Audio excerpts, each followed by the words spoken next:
Hello বন্ধুরা, আশা করি তোমরা সবাই ভালো আছো। এটা আমার ফার্স্ট ব্লগ। আজকের গন্তব্যস্থল সোদপুরের সাই বাবার মন্দির। Let's go. আমি, মা, বাবা বেরিয়ে পড়লাম।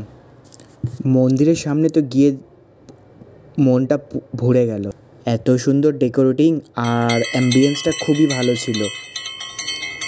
সামনেই অনেক ফুলের গাছ ছিল আর দোকানও ছিল যেখান থেকে প্রসাদ পাওয়া যায়। আর এটা ঠিক সোদপুর গির্জার যে মোড়টা আছে, একদম মোড়ের উল্টো দিকে এটা রয়েছে, রাজা বিস্কুটের কোম্পানির ঠিক পাশে। আমরা আস্তে আস্তে মন্দিরের ভিতরে প্রবেশ করলাম।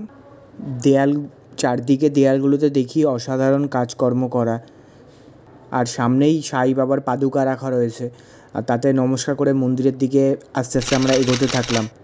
আমাদের এই ফার্স্ট টাইম সাই বাবার মন্দিরে যাওয়া হলো। মন্দিরের সামনে থেকে আমরা আগেই পুজোর জিনিস নিয়ে নিয়েছিলাম। পুজো দিয়ে আমরা বেশ কিছুক্ষণ বসলাম। মন্দিরের ভিতরে সাই বাবার গান চলছিল, সত্যি অসাধারণ লাগছিল মুহূর্তগুলো। এখানে গিয়ে জানতে পারলাম 2013 সালে এই মন্দিরটা স্থাপিত হয়। সাই বাবার মন্দির মাথায় এলে যেটা সর্বপ্রথম আমাদের মনে পড়ে সেটা শিরডির কথা, কিন্তু কলকাতার বুকে এত সুন্দর আর এত বড় মন্দির রয়েছে অনেকেই আমাদের জানা নেই। সত্যি অসাধারণ লাগলো। আমি তো জানতামই না, এখন তো খুবই ভালো লাগলো এখানে গিয়ে।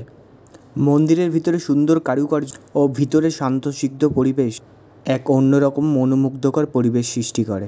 সাই বাবার মূর্তি দেখে মনে হবে যেন স্বয়ং সাই বাবা বসে আছে।